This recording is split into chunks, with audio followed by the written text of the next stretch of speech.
Hello, and welcome to Religion, Philosophy, and Cosmic Horror and H.P. Lovecraft. My name is Marc Ricciardi. I come from St. Joseph's College. I have encountered Lovecraft via Milton, so I'm sort of a Miltonic hybrid Lovecraftian, but I look forward to this discussion, to this panel. We have St. Joshi, we have Jason Brock, and we have Bob Price here. And I thought I would begin by just asking them to introduce themselves and maybe to explain why this topic speaks near and dear to their heart. So whoever would like to start. I guess I pretty much discovered Christianity. One of them. Can you hear me? Yeah. I got into religion and discovered Lovecraft both around age 12 or so. And in the intervening years, as you know, I've written a bunch about Lovecraft and edited magazines and anthologies, written stories in that vein. Also in that time, I have earned a PhD from Drew University in systematic theology, and then a dozen years later, a second PhD from the same institution in New Testament studies. I followed up publishing Crypt by publishing about 10 years worth of journal. I started the Journal of Higher Criticism and have written several books on historical Jesus studies, and like the Christ myth theory and the Apostle Paul and so on and so on. I'm fascinated by both, and probably there's been too much interplay between the two in the introductions to my books and so on, but I can't help seeing religious parallels and backgrounds in weird fiction, and to me it's pretty illuminating. And so I'm fascinated with both. I went from being a conservative evangelical or fundamentalist in my early days to later becoming sort of a Paul Tillich, Rudolf Bultmann, liberal in theology, eventually to become a religious humanist, and finally just a religion sympathetic atheist. And one of the major reasons for that was I took seriously what Christianity had taught me about the importance of the truth, and that you can't compromise it or twist it.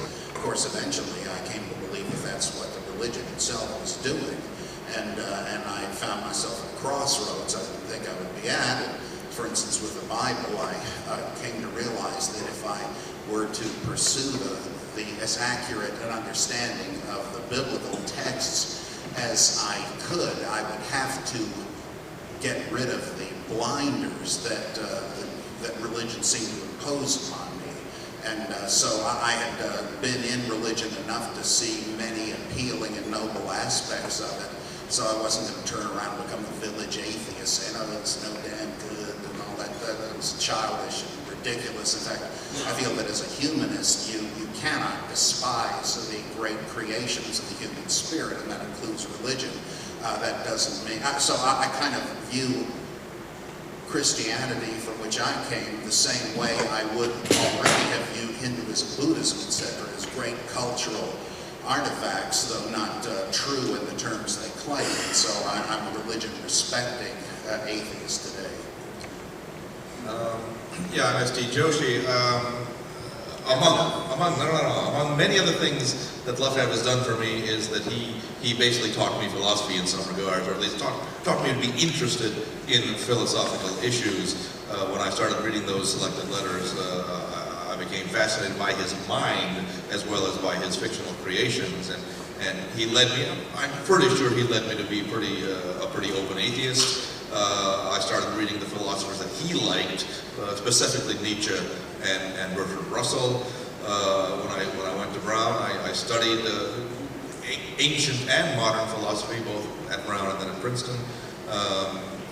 And then I wrote a book on Lovecraft's philosophy, The Decline of the West, H.P. Lovecraft, The Decline of the West, studying the outlines of the four basic branches of philosophy that Lovecraft dealt with, chiefly metaphysics, ethics, politics, and aesthetics, and then how those principles, or how his views apply to his fiction. But he continues to inspire me as an atheist. Some years ago I was named the new editor of a magazine called The American Rationalist, and I've gotten a lot of our Lovecraftian friends, including Bob Price and Jason Brock and Don Burleson, into that magazine, writing about atheism. And unlike Bob, I'm happy to kick religion in the butt as often as I can. I have a column in every issue called The Stupidity Watch that I get great pleasure out of. And yet, on the other side, I love singing church music. I'm a fine tenor, if I do say so myself. I sing in the community choir and have sung Handel's Messiah any number of times, and Bach's B minor Mass, and other great works of liturgical music. I've seen him sing, and it is interesting. And, you know, everybody thought you were going to spontaneously combust going to church. And I said, oh, well, he's in churches all the time. And they said, oh, you're out of your mind. And I said, no, he sings in churches all the time. So, my name is Jason Brock, Jason V. Brock. I'm a writer and a filmmaker, and I'm an atheist. I came about that by way of, are you sensing a pattern here? So, I came about that by way of being raised a Southern Baptist in Charlotte, North Carolina. I don't know, they're pretty fundamentalist, I would say. They're very fire and brimstone type individuals. And what ruined it for me was when my grandmother told me, when I was about 7, that when you go to heaven, you don't know anybody. That's it. And I said, what do you mean you don't know anybody? He said, you don't know your parents or anything because you don't need to know anyone because you have Jesus. And I was like, I don't want Jesus. I want my family. And, you know. And so she was like, well, that's her understanding of it. And then I read the Bible several times, and I was like, well, I don't know, I can't buy this because it seems to me to be very rooted in other philosophies and other mythologies and things like that. So I gradually became that way in about a year. And by the time I was 8, I just didn't buy into any of it. Although I am fascinated by myths and legends, especially like Northern European things. So that's that. Okay, thank you. I want you to start with a question that's always been bothering me. I don't know if this is a new question or an old question, and I'm going to open it up for everyone here. Could you say there are 2 Lovecrafts?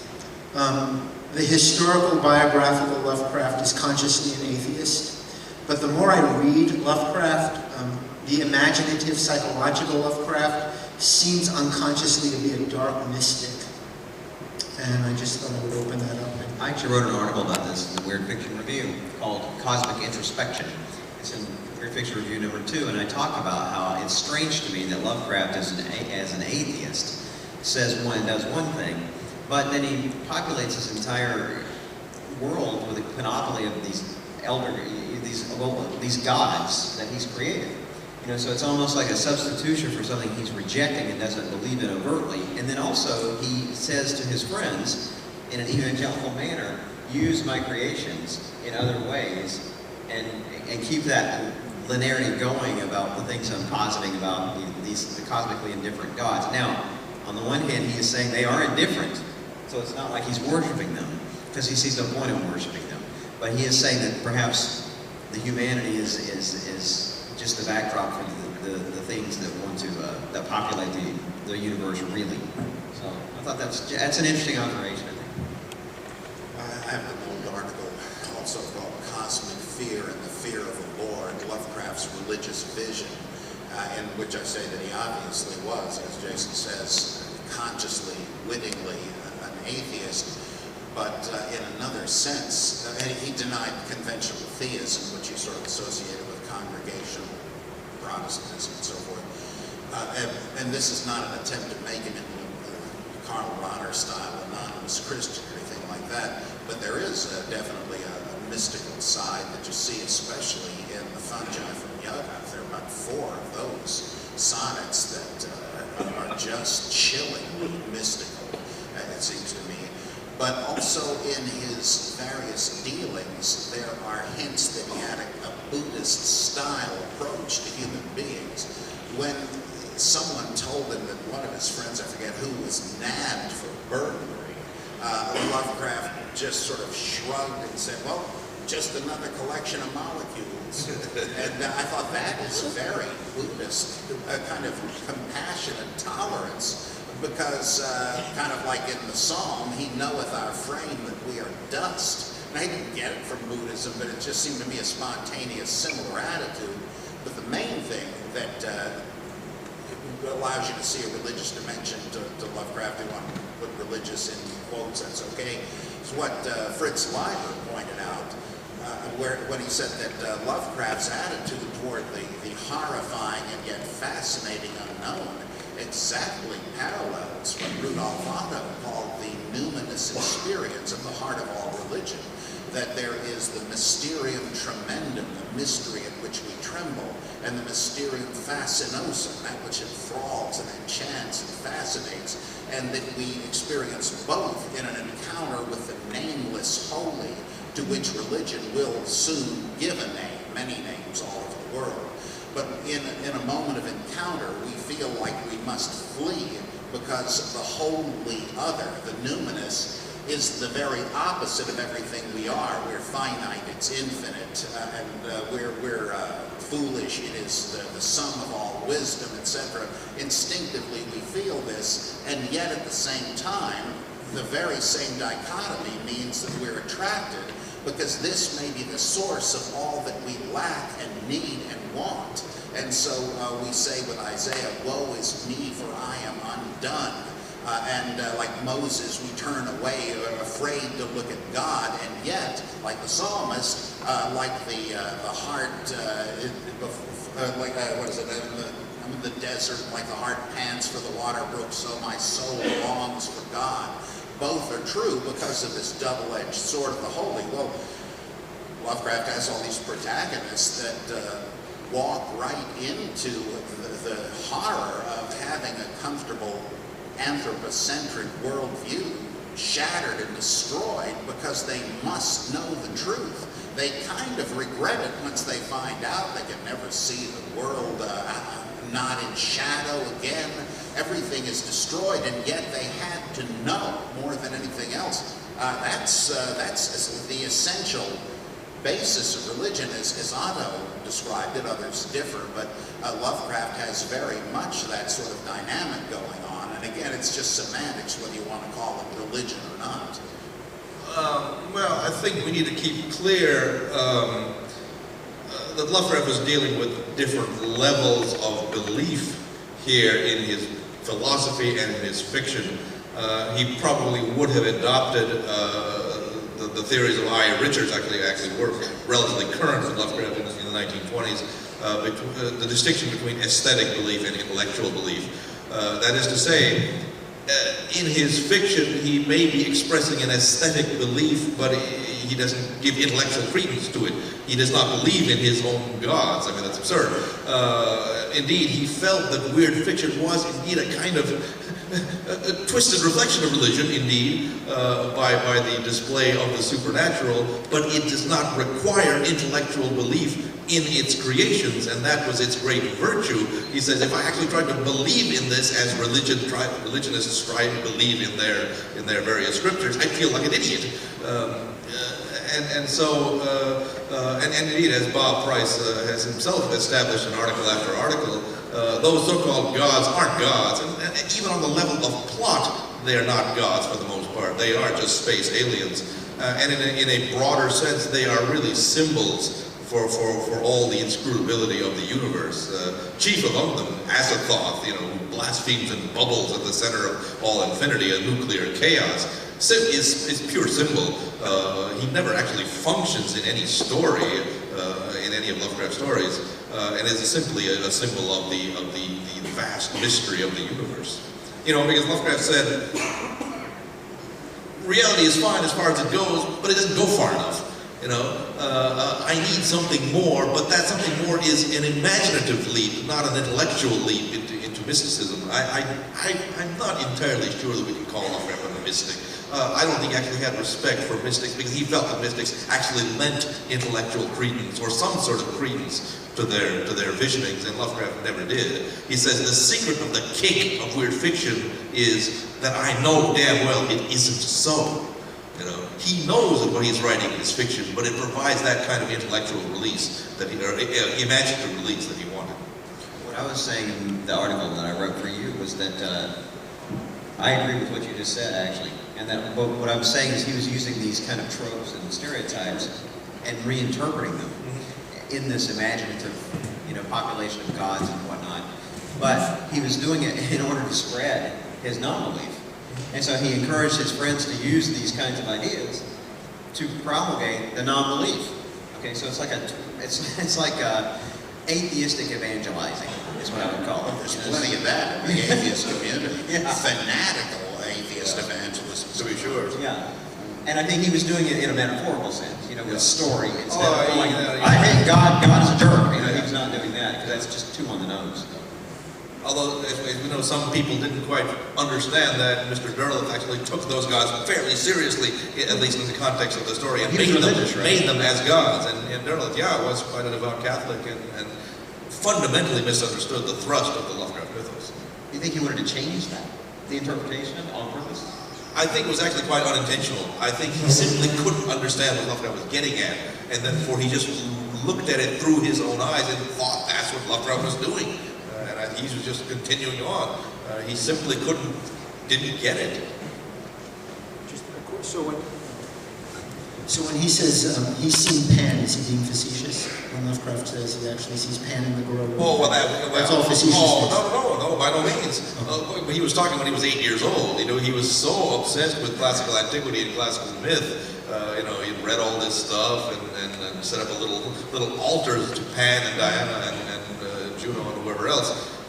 He claimed he actually saw Pan, but because when you're at that age, it's very easy to get all swept up into things. And Lovecraft said, in that same article, which is called A Confession of Unfaith, he says, that vision is just as valid as any Christian's vision of Jesus or Mary. Yeah. But he also goes on to say that where was I going with this? I lost my train of thought. Wait a minute.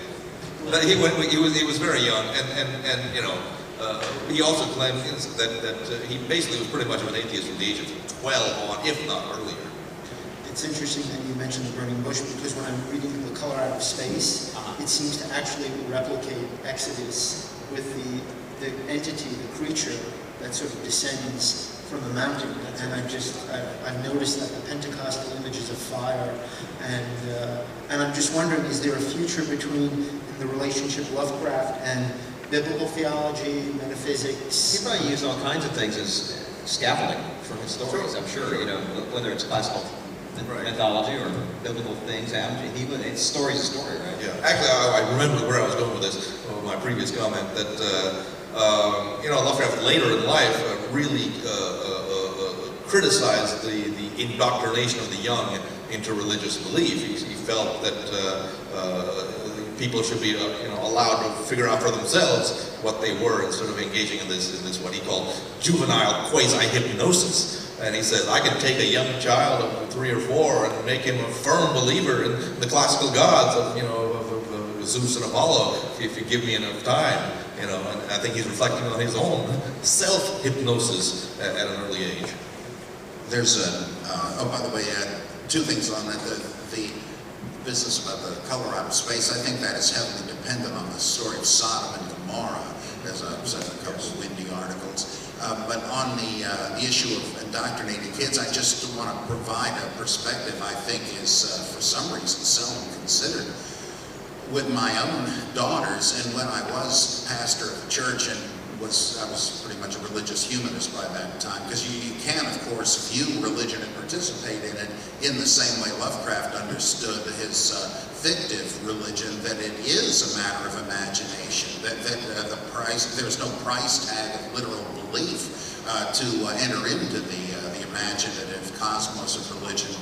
But in any event, when I was a pastor, we had sort of a catechism session with some young people, and my approach was, let's discuss the cardinal doctrines of the Christian faith and how they developed. I'm not telling you this is true and that you ought to believe it, but you should at least understand what it is that you will make your own decision about. You should know what your heritage is. It's entirely up to you what you may do with it now or in the future.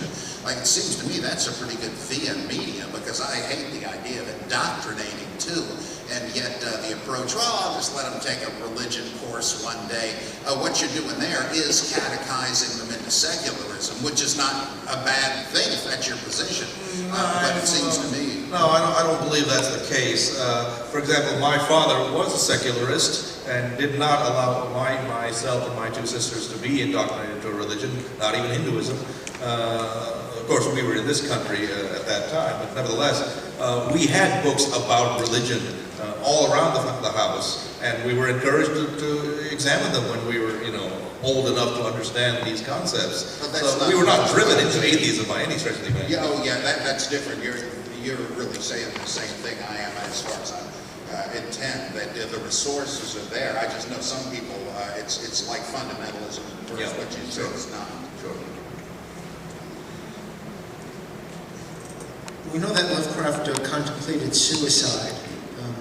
What held him back? I think I remember reading something that he wouldn't kill himself because he was curious of what lay beyond.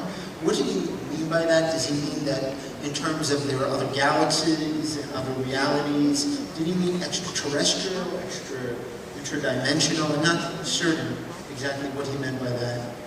I thought I had read that he just meant the world about it was so endlessly fascinating. Well, this was happened when he was 14, actually not even quite 14, when he had lost his birthplace.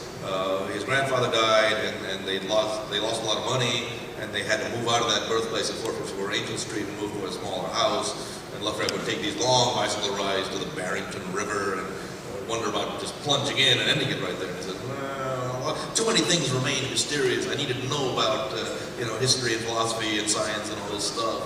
Too many questions remain unanswered. Later on, there may have been, times in the New York period when he might have contemplated suicide, but I think that was just a period of stress and trauma, and I think he got over that pretty quickly once he came back to Providence.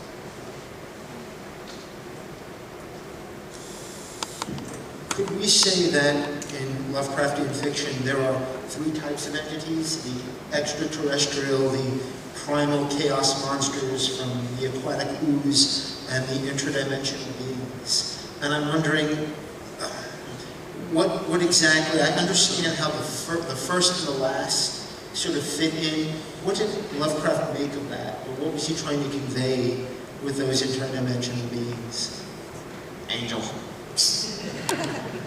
You can do the taxonomy of the aliens there. I've never really thought about it exactly in that sense. Well, there are hints that even the aliens that foolish humans regard as gods, like the Miko from Yuggoth and the Star-Headed Old Ones in Antarctica, are worshippers of some higher entity.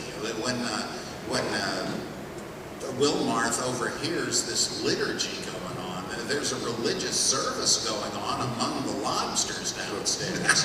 and then there's this indication somewhere, I believe, in the Mountains of Madness, that there are some sort of higher recondite entities that the Star-Headed Old Ones worship. And I guess it's just to give a sense of infinite regress more than to posit a real theology. But the thing with the chaos is, I find that interesting. In his letters, there's a genealogy with Yogash, the ghoul, and all that stuff leading to him. But on the other end, the first entities... He's God. He's the son of God, ultimately. The son of gods, or whatever. Well, doesn't he have at the top of the thing something like these chaoses in Greek mythology? Yeah, primal chaos or something.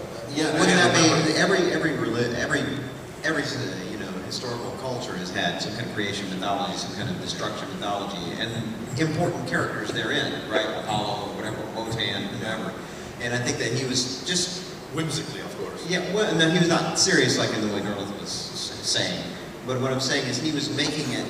It's another one of his techniques of the frames of remove, the levels of remove. He was making this seem more real by having this big thing behind it, to where people could say, oh, there is more meritorious aspects to this than just some guy sitting around in a room by himself in Providence making shit up. Yeah. Well, which is what was happening.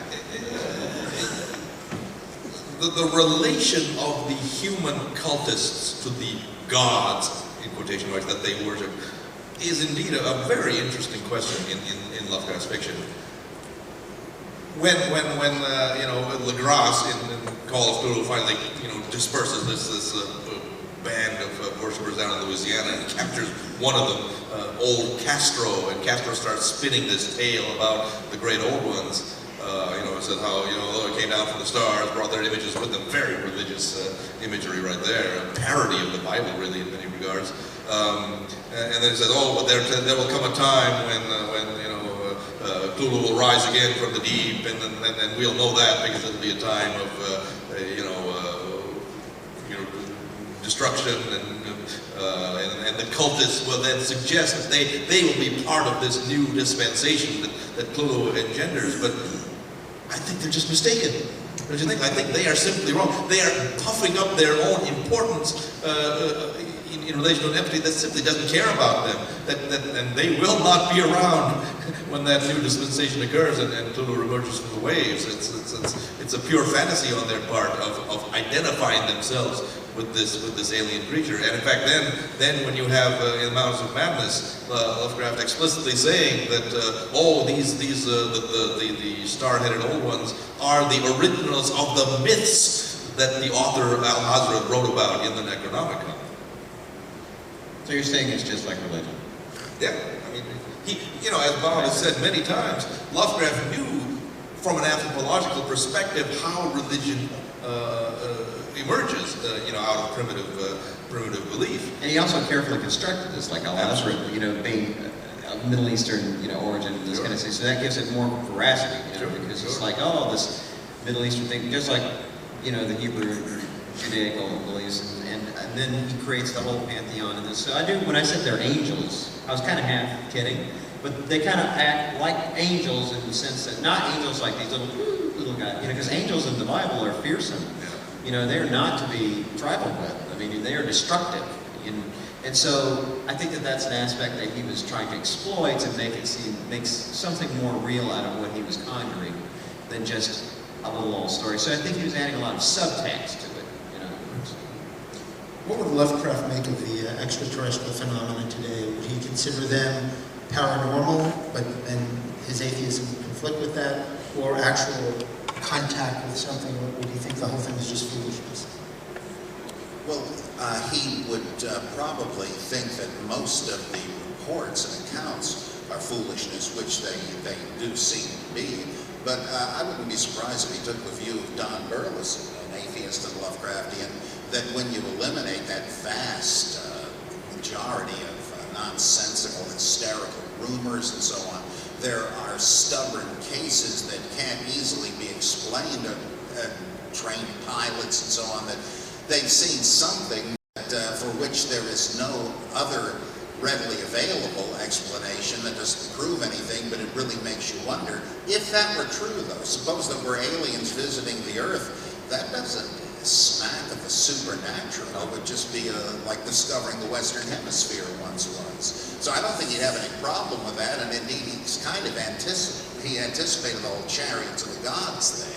Well, yeah, I'm embarrassed to say I have not read this book by Jason Colavito, is that his name? Called The Cult of the Alien Gods, which Prometheus Books, an atheist publisher that's done a lot of my books, and Bob's also, published some years back, in which the author contended that people like von Daniken, in conjecturing, all these things about alien invasion, were actually subliminally remembering their readings of Lovecraft. That's weird. That makes a plausible case for it, I understand. Actually, I haven't read this treatise in its entirety, but the publisher actually consulted me about it, and I thought, this guy may be onto something. Well, he does acknowledge in a footnote or bibliography an article called Chariots of the Old Ones by me and Charles Garofalo in Cryptid Cthulhu #2, where we argued that, so I don't know if he came upon it independently or what. I actually may have mentioned that article to the Prometheus editor when they were asking me to look this book over, so that may have been kind of a last-minute addition, suggesting that other people like you had come up with this idea before Colin Vito had done. Though if he didn't know about it, that's even better, right? Because it means somebody else is seeing the same thing. Independent. Yeah. I think somebody mentioned Charles Fort the other day, and Lovecraft found, let's say he found amusement in Fort's writings. He read the first of Fort's books, The Book of the Damned, late March of 1927, just as he apparently was finishing the thing on the the color of space. And there is some reason to believe that there are a few touches in the color on a space that may reflect his reading of Fort. Of course, he thought Fort was really, an idiot, let's be honest, and was very credulous in believing all these newspaper reports of Red Rain and that sort of thing, and didn't investigate them enough to explode, their fallacies. But he found Fort imaginatively stimulating, and read several of his other books as well down the line. There are phenomenological things that happen, like raining frogs, that kind of thing, but they have explanations, and with the alien thing, I have a friend, William F. Nolan, who believes he thinks that my interest in zodiac and astrology, which I do have an interest in, but it's more of a Jungian type of interest, he thinks that's ridiculous, okay, and he's quick to tell me. Then he says, but the aliens did levitate the pyramids into place. And I'm like, what are you talking about? They can suspend gravity, but the problem is, this is genuinely ridiculous. He said the other day, well, they found Atlantis. It sank into the ocean. The aliens didn't know what was happening there for a minute. I said, wait. They can levitate the pyramids, but the fucking Atlantis is sinking. And so I don't understand how this happened. Why they just keep it floating? Okay, because they can suspend gravity. He says, oh, well, it broke down. And I said, couldn't they fix that? Wouldn't they know? I mean, how come? And he says, oh yeah, the Roswell spacecraft, it crashed. And I'm like, what about the whole anti-gravity thing? How come they can keep the thing from hitting the planet? And he's like, well, I don't know. And he kind of spins off into like insanity. And so I'm like, I posit to him, no aliens have visited the Earth that we know of. End of statement, because the nearest planet that could possibly be inhabitable that we've discovered is so far that no alien could reach here, except generationally, possibly. And so he goes, what? And then that's the end of the discussion. So I think that Lovecraft was taking some of these things and having fun with them, basically. Every time I read from his letters, he speaks about, I'm going to shift it a little bit, night gaunts. Now, is it simply remembering illustrations from Dory's Paradise Lost? Or do we have any proof? Because when I read about night gaunts, it sounds like demonology. It sounds like, do we know anything if he suffered from sleep paralysis? Because people who do suffer from sleep paralysis claim to feel sort of ominous. You mean like night terrors? Yeah, that is one conjecture. I think a plausible conjecture, maybe. Although he accounted for them by the fact that he was remembering Dore's Paradise Lost illustrations, but also those night gaunt dreams initially came when he was about 6 years old, right after his maternal grandmother had died, and that was, the first death that he had personally experienced in his family. And it was not that he himself was all cut up about it. I'm sure he loved his grandmother, but it was the reaction of his family, particularly his mother and aunts, who dressed in black attire for months and maybe a whole year. Just rather long to be in mourning, even at that period. Lovecraft says rather charmingly that he found that black attire so oppressive they would pin bits of bright cloth or foil or something on their clothing to kind of lighten them up a little bit. And so they had to be careful to check their clothing before they went out, otherwise they have little pieces of shiny cloth on their clothes. So that the whole phenomena of death, I think, oppressed Lovecraft at that time. He didn't really understand what was happening, and that's what caused these dreams. Oh, Bob? I agree, ST. Something, and I don't know if I'm pronouncing this right, his story, Nyarlathotep. Okay. I read something he says, it was a nightmare, it was a phantasm, with the first paragraph written before I fully awaked. I kept on thinking of Yeats, who dabbled with automatic writing, and M.S. Merwin, I think, did somewhat of that. Is that out of the range? Would he even consider that can that be Well, I considered? think it's more parallel with Is that a nightmare? Coleridge writing Kubla Khan, or trying to remember Kubla Khan from the dream that he had. And, you know, that dream, he actually wrote out like 200 lines of the poem, but when he woke up, he would remember about 50, 60 lines. I think a better parallel there. Going back to the thing about being oppressive, the black in the morning and all that, H.R. Giger suffered night terrors for many years, and that's the source of a lot of his artwork was the night terrors. And he would be kind of wake up in this state where he can't move, but he has these visions of things coming in and, you know, haunting him, and, you know, and also, so there are artistic things that are spring out of this. That he's one example of just sheer, you know, imagistic kinds of things happening. And then there's a musician named Alex Lifeson who's in a band called Rush. And he wrote entire songs about this because he also had night terrors. And so he would illustrate them in a collage of sounds. And he has a song, they have a song called La Villa Strangiato. And it's all about his descent into the night terrors and coming out of it. And it has all these movements. So I think that it's entirely possible Lovecraft saw some of these things in his visions or whatnot. And whether he was automatically writing this down or not, he could have been. But he also tried to spook himself out a lot. And when he was writing, he tried to keep the place dark. He tried to create a foster environment for writing, you know, where I think he wanted to terrify himself in a way. Well, you know, the standard view, you know, if you, as a weird author, if you don't frighten yourself, you're not going to be able to frighten anybody else. And I think that has, I think we have to understand how he did that in the sense that as an atheist and a materialist, what is the most frightening thing to him is the subversion of atheism and materialism. That's expressly what the narrator of Call of Cthulhu says. You know, yeah, at that time I was a materialist, as I wish I still were. That's not Lovecraft renouncing materialism. It's the narrator, you know, realizing that his whole vision of the world has been subverted by the existence of Cthulhu. So it's Lovecraft, in that sense, frightening himself by thinking, what if my materialism isn't really quite right? What if there is more out there?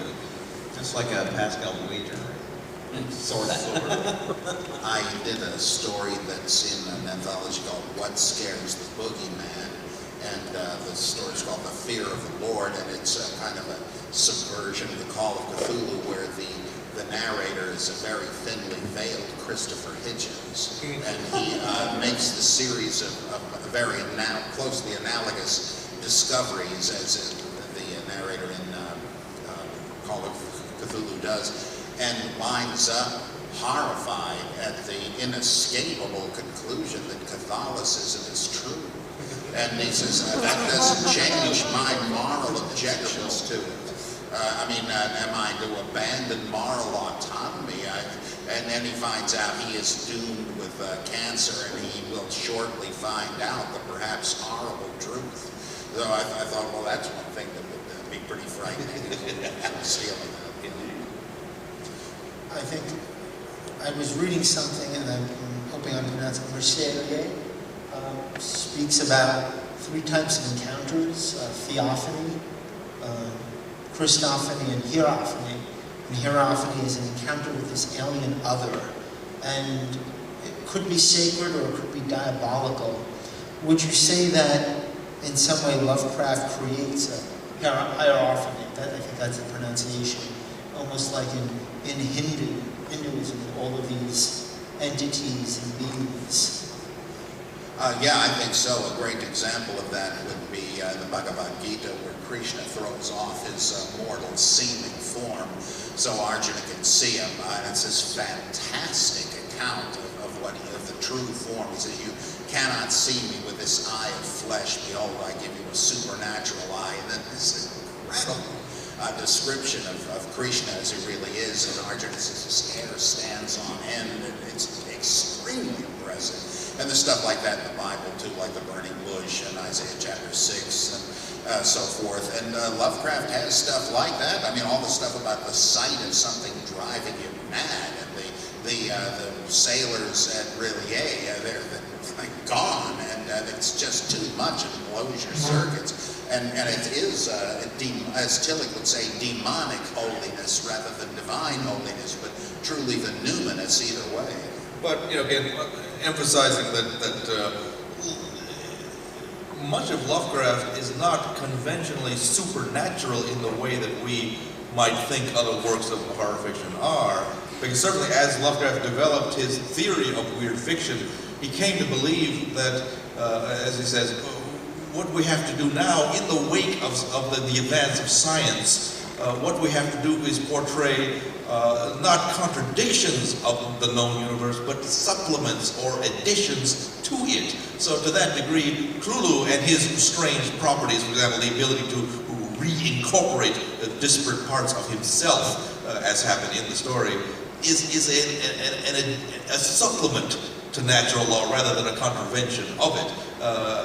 Precisely because Cthulhu comes from some corner of space where presumably natural laws are different from the way they function here. So in that sense, Lovecraft may not even ever have written a traditionally supernatural story, certainly not within the last 10 years of his life. That's what I was going to say. He progressed away from supernaturalism, well, he progressed away from physical horror in a way, like, you know, these stories like the Rats Cool Air and all that kind of stuff.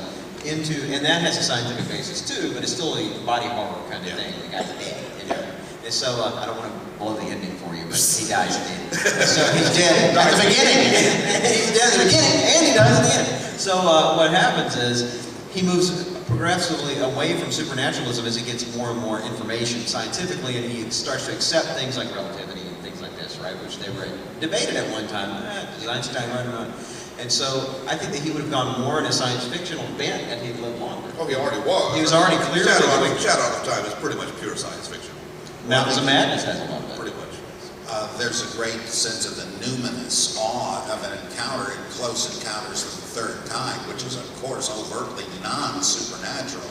It's just something that blows your circuits. And I think that what Esty says about supplanting the supernatural, or supplementing natural law and so forth, that's a great example of the dangerous supplement, as Derrida describes it, something that pretends merely to offer an added piece of the puzzle to complete it, but in fact, supplementation becomes supplantation, and it winds up gobbling up what it was supposed to simply add to.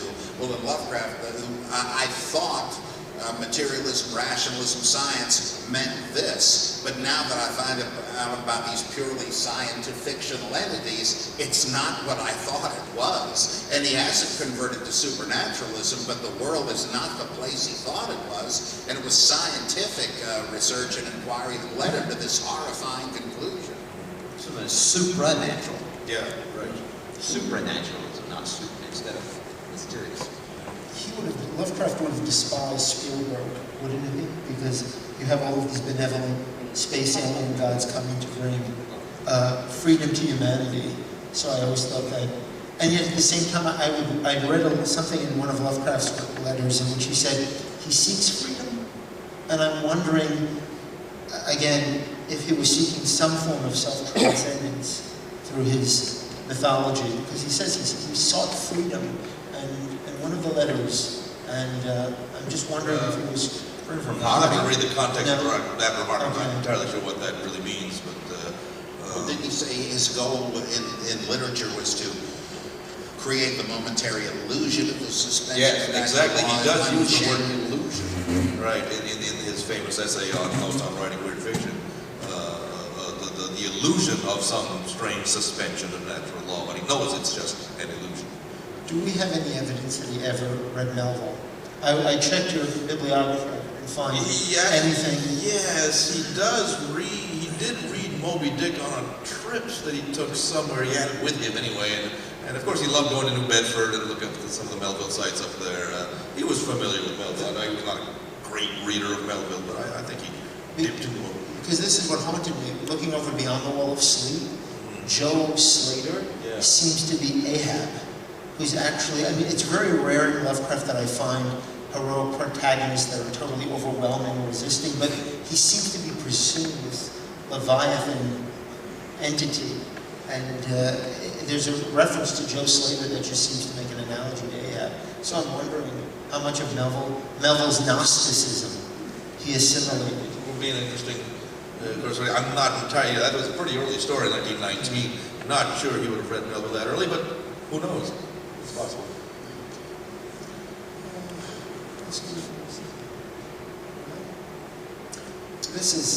This is a pretty open-ended question.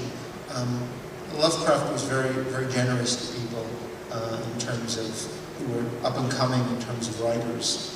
What do you think Lovecraft's idea of the purpose of life was, given how infinitesimal? He reminds me of Swift. Parasitic. He reminds me of Swift in many ways, in which Swift hates humanity as a whole. He's a misanthrope, but the particulars, he's very benevolent. Yeah, towards. A number of people seem to think that Lovecraft hated humanity. I really don't think. I hate humanity. No, everything. Yeah.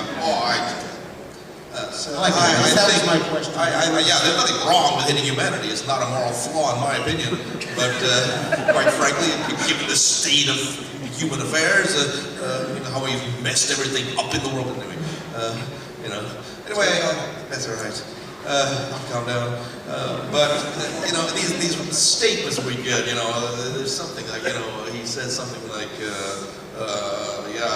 I hate the human vermin the more I see of the miserable species. But those are random comments made at times. It's not so bad. Probably not feeling so well. Probably had an upset stomach or something. But on the whole, this idea of indifferentism really does seem to dominate his thinking, and I think that is the core of his thought. That as he says, the universe doesn't give a damn one way or the other about the life or welfare of men, i.e., human beings. He was pretty much a sexist in terms of his language. Human beings, dodos, and mosquitoes, or any other form of biological energy. But as for his cosmic perspective, he realized that sure, human beings may be insignificant in the cosmos. They're perfectly significant among themselves and on this earth, and that was a perfectly valid viewpoint. He actually could get quite animated about social and political issues that you would think some cosmic spectator wouldn't have any interest in. But again, that's importance on the human scale, and Lovecraft saw no paradox in that. I think it's interesting that he was so concerned with indifference. That's strange. I'm not sure that he was. It just comes out of it, because again, he is battling against people who are either optimists or, like Wandrai, really were misanthropes and pessimists. So he says, no, there's a middle ground here that you're not seeing. He just never seems to be indifferent towards people in terms of the. He likes individuals and he hates humanity. Is what he Yeah. Possibly. I'm still not willing to go that far. Maybe. That's what I feel about myself. I mean, you could say also that you do a sort of double-speak saying that indifferentism is the purest kind of misanthropy. If you don't care about anything, that's even better than just actively hating them. But he wouldn't have written all those letters. I think it's fascinating because as I was doing some research, I've noticed that for all of his atheism, he falls into two groups, Lovecraft. He's either appropriated by the academics, and then there's this strange occultist phenomena that surrounds him. Things from Church of Satan and what have you, and it's just, for someone who's a self-professed atheist, I know what the argument is that he was a dark prophet who was channeling demonic entities, but he was unaware of the ability to do so, and he shut that capacity off within himself because he couldn't come to terms. Where does, he generates this entire movement of I think he must have done work on that. Well, it's funny that even in his own lifetime, people, friends like William Lumley, were suggesting this to him. You may think you're writing fiction, but you're really the oracle of these powers. And they, of course, laughed it off. But it's because, as he said, to do effective weird fiction, you have to use all the ingenuity of a hoaxer. You're not actually trying to convince anybody that there's the great old ones in the Necronomicon, but you do want them to suspend disbelief and to think at the end of the story, oh, I'm glad that was just a story. And some people are just so drawn into it, they cannot believe it's not true. We did his work too well for some readers. But Did you know that guy Simon, or were you ever acquainted with him? Or you and I and Lynn Carter went to see him. Right, we saw a lecture by him. And he struck me as being tongue-in-cheek the whole time. I'm no mind reader, but he seemed to me to be just sort of laughing up his sleeve at the gullible people in the audience. He was the one, of course, who wrote one of the Necronomicons, the fake Necronomicon, and quite an elaborate one, I must say. So, and I always thought he actually believed in it, but I confess I can't remember that lecture very clearly. But I remember some guy said, can you use the Necronomicon with a scrying crystal and get a look at the old ones? And he said, well, I guess you could, but I wouldn't advise it. Like, I just didn't take it seriously. Would he have made any distinction between safe horror and dangerous horror? Horror that in some ways could potentially damage or explode the psyche in such a way that you could be entering into some sort of forbidden terrain of inner state. well, I think that Lovecraft wanted his readers to come away disturbed by his fiction. I don't think there's any doubt of that. And not just pass it off as fiction in the conventional sense of you read a story and you put it down and you forget about it. He wanted the effects to linger in your mind and maybe even affect the way you view the world. A lot of writers think that that horror fiction is a kind of vicarious thrill, that we enjoy the story for the moment but we know that it's safe and we can put it away and then get back to our lives. I think all serious horror writers, from Poe to Lovecraft to Blackwood to Mackin, right up to Ramsey Campbell and Ligotti, would scorn that attitude that their fiction is way more disturbing than that it really leaves a deep impression and affects how you look at the world from that moment on. Any good writing should do that. Any good art form should do that. I think, and maybe I'm going back to the man just for a little bit, and this might be an overly simplistic question, in terms of how Lovecraft loved. Adequately excellent. Just in terms of him was he capable of falling in love? Because when I read about his response to how his marriage did not work out, he seems so bifurcated and so outside of himself and so disassociated and that's why I'm pushing a little bit. I'm trying to look into the duality of Lovecraft, because it doesn't sound like a man who understood romantic love. I think love of persons was not a very strong emotion with him, except for family members. I have no doubt that he very dearly cherished his mother and his aunts. He expresses great and poignant grief at the death of his Aunt Lillian in 1932. I mean, it's a very touching letter when he says he came back. He was on a travel and he got a telegram from somebody saying, "Oh, your aunt is very ill. You better come back." He came back right away and went to the hospitals and saw her die. And then he said, I went back to the house. They were sharing living space there. And he says it would have been unthinkable to move any of her belongings, because he always expected her just to come back. Very, very touching. But beyond that, I think love of persons was not a very strong thing with him. Love of places, love of topography, and love of landscape was much stronger emotion. And again, a fusion of aestheticism, of understanding of history, and maybe even a bit of mysticism there.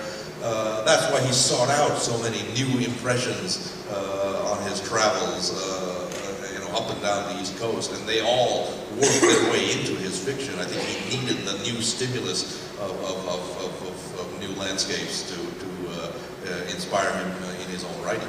You mean, when you say that, what you're saying is about the love of persons, except for direct blood relations, is what it sounds like. Correct. Not a wife, even. Apparently not. I mean, it's hard And I to noticed, say. did he have any strong male figures in his life, Oh, except for the friends that he corresponded with? Early on, well, I mean, he Like had a mentors. He had, again, but they were relatives. They were, his grandfather and then his uncle by marriage, Franklin Chase Clark. They really helped him mature and even become a writer in some regards. But they were family too. I don't know that he had other non-relatives. Correspondence. Yeah. He was very devoted to his old friends like Kleiner and Morton and Sam Loveman and all these people. But I think you really need to seek out new landscapes to inspire his mind. I say he had Asperger's because he couldn't shut up on paper. I mean, that's one type of Asperger's, I suppose. But I don't know. I've wondered about that those labels mean anything. Because of his attachment to places versus humans. You know what I mean? He seems to be displacing that, and sometimes that is a component of things like Asperger's. Yes, perhaps. Now, we're at 3:29, is there a certain... Yeah. Can I ask one more question? Yes, sir. Does Lovecraft, do you think in the future of Lovecraft studies, there is a serious place for him in relationship to comparative religions? Well, it's already apparent that to me that you could draw parallels to Buddhism. Maybe not as much as in the case of Clark Ashton Smith, but beyond that, I doubt it. He works with somewhat older, possibly antiquated ideas of the origins of religion and so on, though I still find it very illuminating. But I doubt that he didn't have the resources on hand and didn't make that much of a contribution to any new understanding of anything, though he assimilated a good understanding of religious origins and lore. Well, I imagine his fake religion could be, in his fiction, could be studied more from a religious perspective than it has been. Although Bob has done a lot of work in that regard, there's probably more work to be done in that direction. Okay, so then we'll address some questions. Okay. Does anyone have any questions that they would like to pose? Yes, and I'm going to restate the question just to make sure everyone hears it. Okay. In what capacity would you describe Lovecraft as a traditionalist, school of traditionalism, and does this contradict any of his pure materialist beliefs? In what capacity would you define Lovecraft as a traditionalist, and does this contradict any of his materialistic beliefs?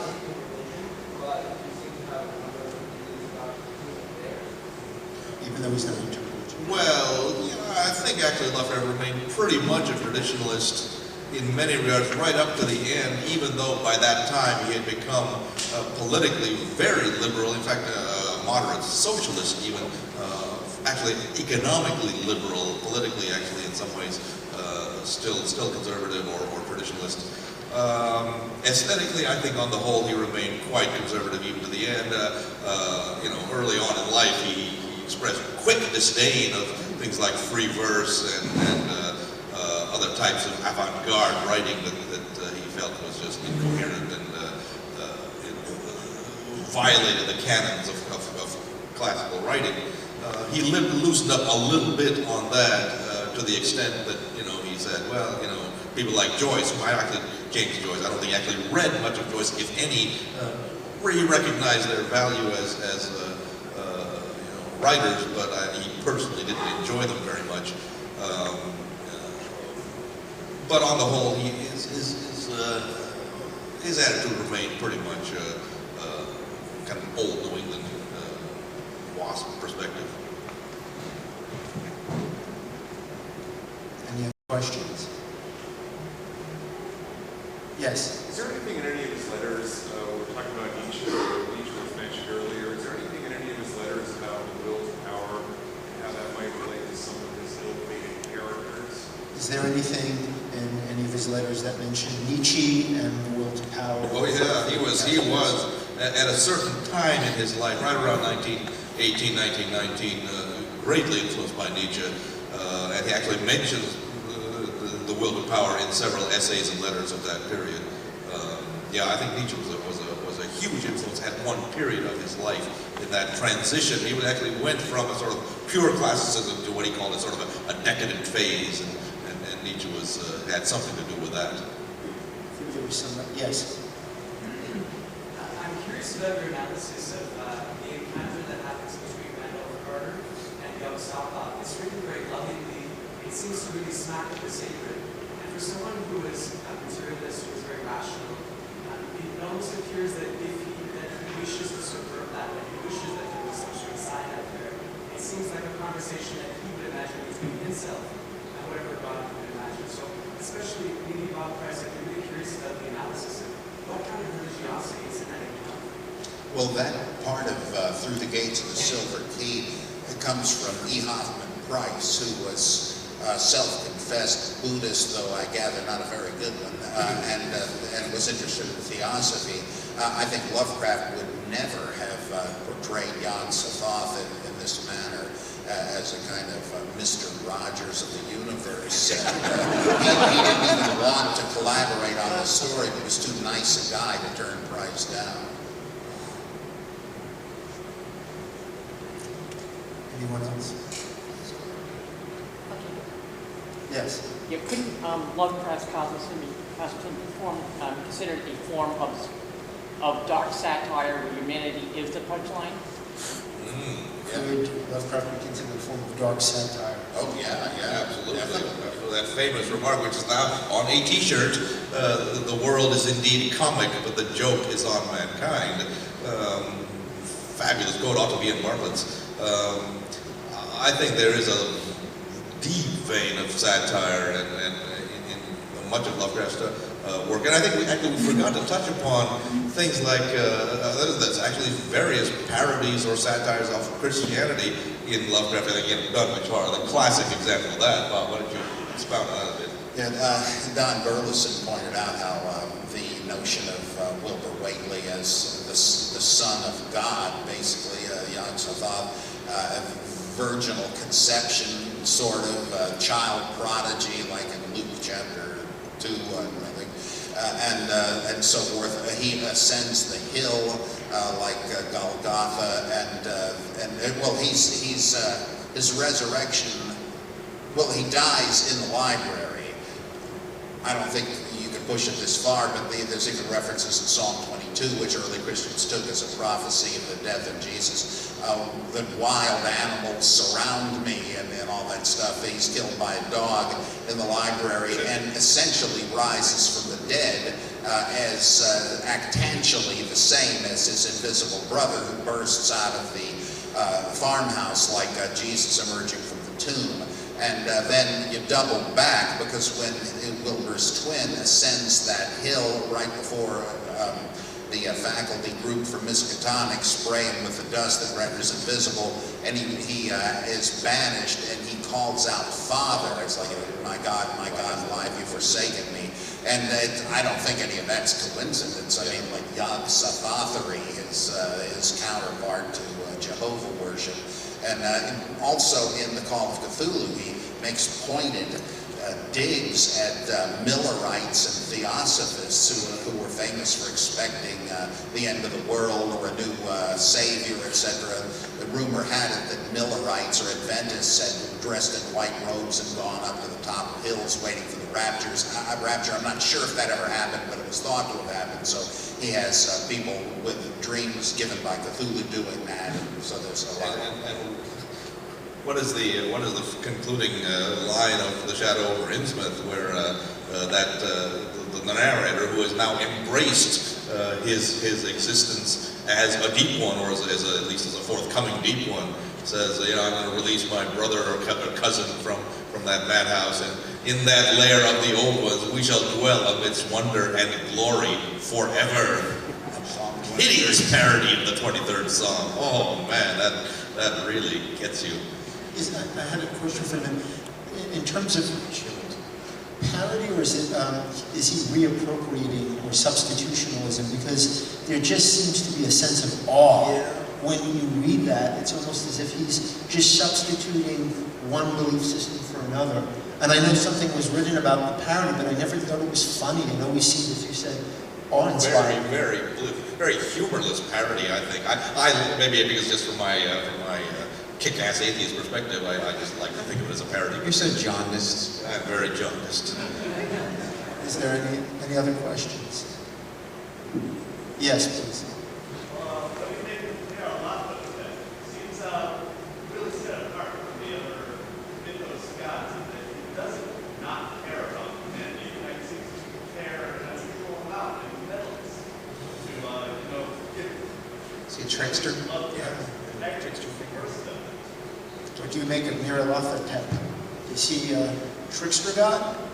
Is that what we say? That's good. I think. And the Antichrist, he's the dark man who emerges from the ancient world and is the deceiver of the world, even in the dream prose poem.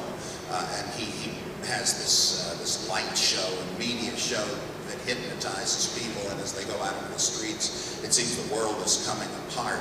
And so that seems to me to make him a kind of an antichrist. There's kind of like a lot of references to Revelations in a lot of his works, I think. Little tangential touches that he is tying into those kinds of prophecies. Because the Revelation of St. John the Divine, the one that's in the Bible, is so weird and apocalyptic and like an acid trip or something, and he's like tying those things in. But I also think that Loki, trickster gods, like they had the Raven, that kind of thing is something he maybe was interested in too. Did he compare a lot of mythologies, S.T.?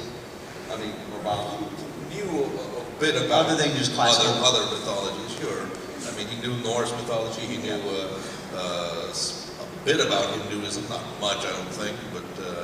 Egyptian, though, he was into Egyptology, wasn't he? Because that was a big discovery at the time. A bit, I mean, but a lot of that was just book learning for that story you wrote for Houdini. I think there was just something with Yogosoph is the door, Yogosoph is the way, and I was comparing that to Christ on the way and the door. And I know that a lot of critics, spoke about the paradigm, but for me, it seemed, the cadences, the biblical allusions. I think somebody once said that the language, I don't know how much of a reader he was, at least of the King James Bible, just in terms of improving writing, but the cadences, somebody said, were he's doing that on purpose. Well, no, that lengthy passage from the NecronomiCon in the Dunwich Horror, I think, is a fusion of maybe sort of the Nietzschean cadence from Thus Spake Zarathustra with the cadence that Lord Dunsany uses in his earlier writings, which of course is consciously based on the rhythms of the King James Bible. In effect. Yeah. Are there any more questions? Well, it is 3:41. I don't know if that's a good time to stop, and I'd like to thank all the gentlemen for being here. And I found it intellectually stimulating, and I hope you did too. So thank you.